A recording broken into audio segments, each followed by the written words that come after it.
Hey y'all, Jamie here, proud 55-year-old trans woman from New Orleans.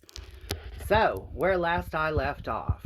Well, me and my new boyfriend at the time, Mickey, had gotten into a high speed car chase, okay? A high speed car chase in mid city New Orleans because Mickey owed money on a car that he was driving at the time, and he hadn't paid for the whole damn car from the guy he bought it from, y'all. The guy's friend chased us through mid city. We screech to a halt on a dead end street. Old boy pulls up, gets out of the car with a pistol, shooting at my side of the fucking car. Not even kidding. Like 4 or 5 shots. Just pat, pat, pat, pat, pat. Okay? I freak out. I'm like, oh, whoa, whoa, whoa, whoa, dude, whoa, whoa, whoa, and he tells us, get out of the fucking car now.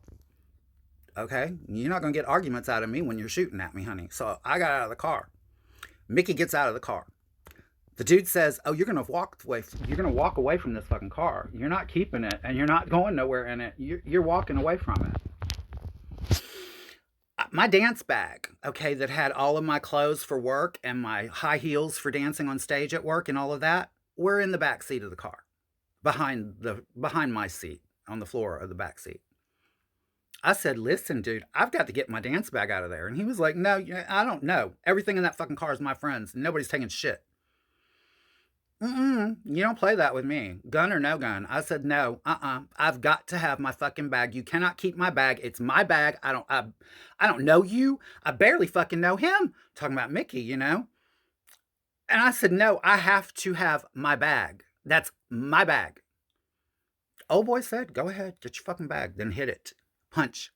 Get to walking. That way, you know? So I got my bag, and Mickey and I walked away to go to a payphone, the closest one we could find, in order to call a cab to go back to our apartment. I was pissed that walk home. Ooh, honey, if y'all could have heard the shit I was telling that boy and the shit he was trying to tell me back, he had the nerve to be mad at the guy that did it to us. And I'm like, bitch, it was your fault. What the fuck are you talking about? Anyway, we get back to the apartment, and a couple of days later, Mickey he gets another car like that, like a couple of days, and didn't hardly have it any time, like no time at all. And we come out of our building on Kellerick Street, y'all, and there's sugar around the gas tank, all sprinkled around all sprinkled around the bumper of the car and everything. Mickey was like, "Holy shit!" And I'm like, "Who the fuck did you piss off now?" Like, seriously, who did you piss off this time, bro? How many people hate you? Um, he dropped the gas tank on the car. I'll give him credit. He knew how to do it. He dropped the gas tank. He cleaned it all out. He flushed it. He dried it. He refilled it. He took it to with a gas can, and then took it to the gas station to fill it the rest of the way. He got it on the road again. I'll give him credit. And so Mickey and I had gone to the French Market one day after after this stuff happens. But within a few days, right? So we go to the French Market, and we get matching silver wedding bands, his and her wedding bands. No stones or anything, just silver bands. And then we're laying in bed, like I think the next morning or the morning after, or something like that. We're laying in bed, and it's like 4 o'clock in the morning. And I had just gotten home from work like a little while ago, and we were laying there watching TV. And then there was a wedding that came on the TV. So I looked at him, and he kind of looked at me, and we kind of smiled, and I forget what all was said exactly, but it boiled down to the fact that we decided to exchange vows to one another. I know, with all of those red flags. So my dumbass, again, I keep calling myself a dumbass because with him I was. I I sat there and exchanged vows with him. Every time the girl said her vows, I said mine. Every time the groom said his, he said his. We exchanged it vow for vow in the eyes of God, if you will. Even though it wasn't legal, we did it. We exchanged those vows. We said, I do and I love you and I take you as mine and I take you to be my husband. I take you to be my wife. The whole bit. Okay.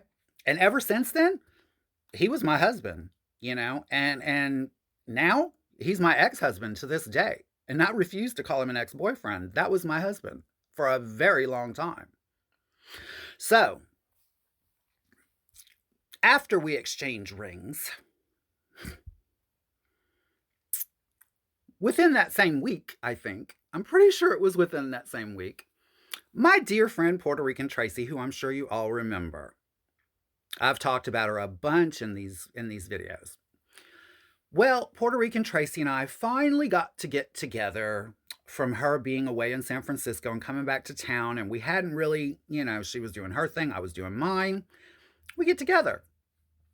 She gets to meet my new boyfriend. And I get to find out she's already fucked him since she's been in town at her hotel on Airline Highway. Child, if y'all want to know what happens next, y'all know the routine. Be here tomorrow, and I will too. I love you all. I love you all for watching, and I love you for the comments. Talk to you later. Bye-bye.